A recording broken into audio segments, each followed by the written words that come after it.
Every day we are confronted with aspects of bias in our workplace and the world that surrounds us. By recognizing those things that create bias within us, we may be able to control decision making based on unconscious bias and influence others to do the same. Bias in the learning environment exists in many forms.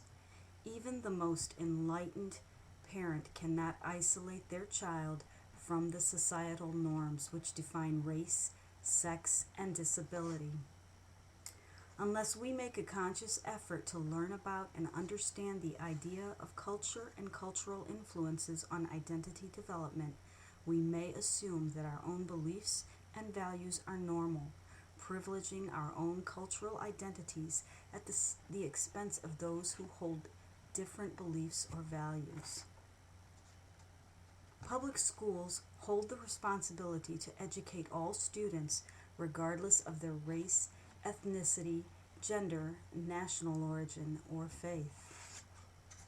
Entrenched within this responsibility involves the degree to which schools work to ensure that all students feel they belong, are included, and empowered. Many students, however, are discriminated against, marginalized, and oppressed in schools because of their religious affiliations. The contemporary experience of students from non-dominant religions often leads them to feel estranged in their own neighborhoods or schools. Sadker reports verbal and physical sexual harassment begins in elementary school. 4 out of 5 girls and almost as many boys experience some form of sexual harassment. 30% of students are bullied.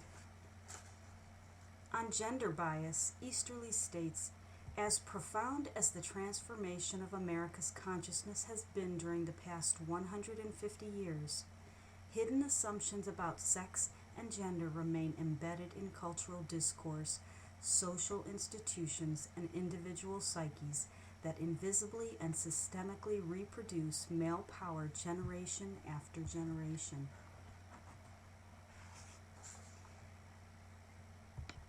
In interactions with students, be aware about the potential message that is being conveyed beyond the specific words or actions. Reflect on your own perceptions of gender roles and expectations and how they play out in the classroom. Consider introducing strategies to help promote gender equality in interactions. Privilege shows up everywhere and touches every life in various ways. It exists within families, communities, churches, governments, businesses, civic organizations, and workplaces. Because it is a part of the social fabric that we live in, it is also deeply entrenched in schools where students have their first experiences with people who are unlike themselves. I was a good white person. I was a do-gooder. To be white in this country is to be encapsulated in this social milieu, this realm that not only allows denial of the issue of racism, but really mandates denial. I empathize with people of color. I understood the history. What gets hidden is our fear. What gets hidden is our guilt.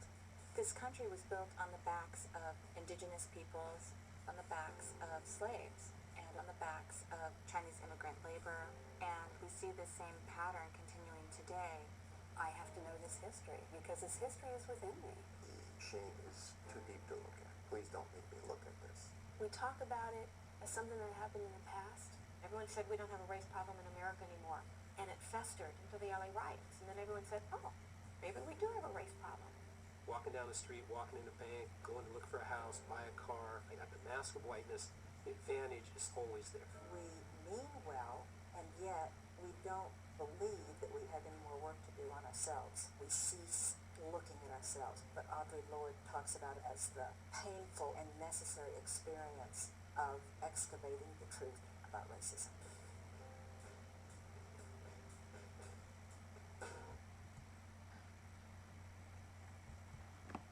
Problems associated with privilege are the legacy that we all inherited. While we're here and working in schools, it belongs to us. In order to create culturally responsive school systems where all students have access to high quality teaching and learning, and where all students are provided equitable opportunities for academic and social success, it is necessary to engage in discourse about privilege. Who are the groups of students with the most power in schools? How does privilege manifest itself in different settings and situations? What are the short and long-term impacts of power and privilege for students? How does the myth of meritocracy mask power and privilege? How can we, as educators, stop the cycle?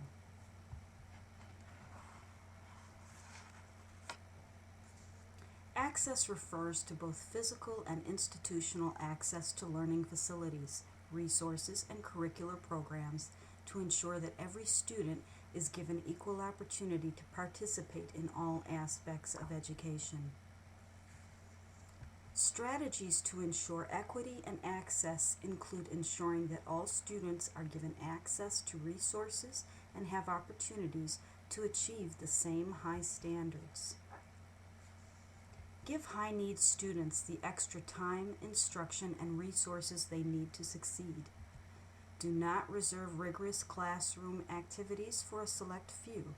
Challenge all students with curricula and instructional strategies that require reasoning, problem solving, and critical thinking. Ensure that student groups are diverse and structured so all members are able to take active roles. According to the U.S. Census Bureau in 2011, for the first time in history, the majority of babies born in the U.S. are babies of color. Thus, in the not-too-distant future, the viability of our country's communities, labor force, and democracy will largely be shaped and predicated on the opportunities we provide for those children. As more and more students from diverse backgrounds populate 21st century classrooms, and efforts mount to identify effective methods to teach these students, the need for approaches that are culturally responsive intensifies. Today's classrooms require teachers to educate students varying in color, language, abilities, and many other characteristics.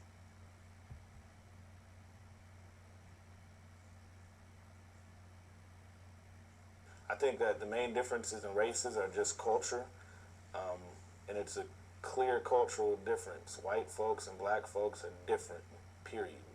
We operate differently culturally. You know, I guess I shouldn't say we're different, period, but culturally we're very different. And what goes on in the white community, pointing fingers in people's face and stuff like that might be fine, but you don't point a finger in a black kid's face. It's a confrontation immediately. Teachers don't know that, you know. You take your hat off, like, what? You pointing at me? Like, it's an immediate, and a lot of times kids, it might not even boil down to the finger pointing, but, you know, if you're raised in an urban environment, like, you have to know how to survive so you're not backing down quick. So every little thing becomes a power struggle. Every little thing becomes an issue.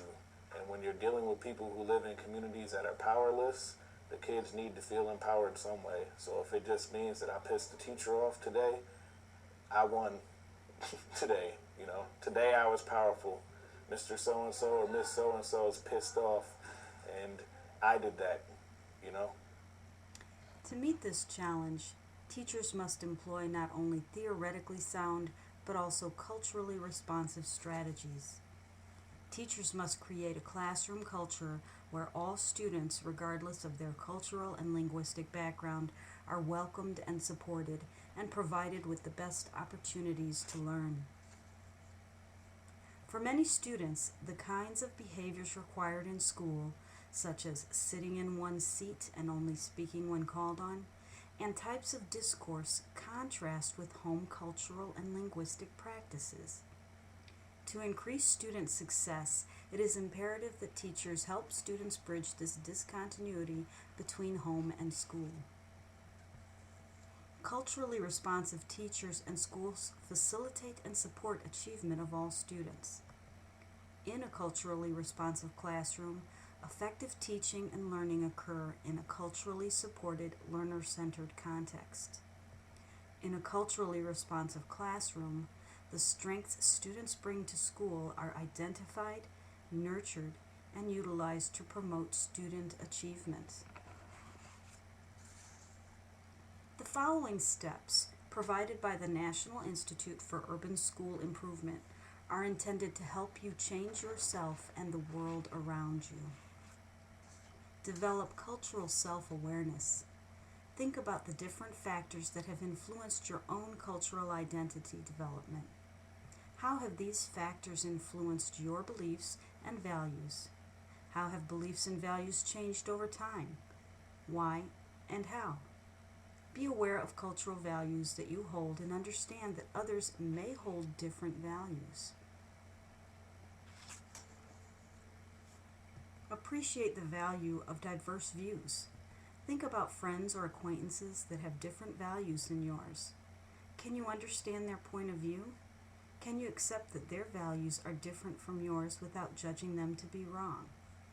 Think of a specific belief that you hold, then list what other perspectives of that belief might be. Can you identify advantages to holding the other perspective? Avoid imposing your own values. As you become familiar with the values that you hold and identify the differences in values that others hold, think about how the choices you make are based on your values and beliefs. When observing or interacting with others and something makes you uncomfortable, resist the urge to make a judgment about the person or behavior. Instead, make a conscious effort to understand the perspective they may be coming from. Resist stereotyping. As an exercise, list as many stereotypes as you can think of, including both positive and negative examples, such as Asians are good at math, gay men have an eye for fashion, blondes are dumb, blacks are natural athletes, women are emotional. Think about people you know who fall into these groups. Consider the accuracy of these statements. Identify groups that you belong to. Do the stereotypes actually reflect the way you see yourself? Examine your own bias. Make a list of all the students in your class. Then write a sentence or two about each student's strengths and challenges. Do you identify boys more frequently as behaving poorly but as curious? Do you identify girls as being good communicators but poor at math? Are there similarities in your perceptions of students from similar ethnic, economic, or family backgrounds? What might these patterns mean about your unconscious beliefs? Build on student strengths. Instead of focusing on what students can't do or don't know, identify a few strengths for each student in your class. Think about how you could use that strength to increase their success in other areas that are more challenging. Discover your students' primary cultural roles. Incorporate culture into your teaching. Make conversations about culture a part of your daily interactions with students. Take opportunities to discuss values and beliefs.